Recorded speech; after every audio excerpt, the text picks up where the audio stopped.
ഹരേ കൃഷ്ണ. ശരീരത്തിന് വേദനിക്കാതിരിക്കാൻ പലപ്പോഴും നാം കൂട്ടുകാരുമായുള്ള അടിപിടികളിൽ നിന്ന് മാറി നിൽക്കാറുണ്ട്. പക്ഷേ മനസ്സിന് വേദനിക്കാതിരിക്കാൻ എന്തു ചെയ്യണം? സ്നേഹത്തിൻ്റെ കെട്ടുപാടുകളിൽ നിന്ന് മാറി നിൽക്കേണ്ടി വരും.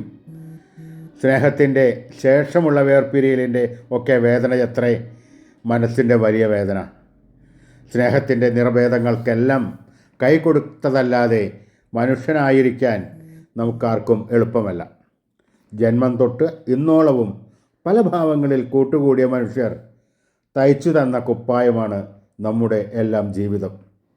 ജന്മം തന്ന രണ്ടുപേരിൽ തുടങ്ങി കുറേ കൂടപ്പിറപ്പായും കുടുംബമായും കൂട്ടുകാരായും ആയുസ്സിൻ്റെ പങ്കാളിയായും മക്കളായും അങ്ങനെ ആ തുന്നൽക്കാരുടെ എണ്ണം പലതാവുന്നു.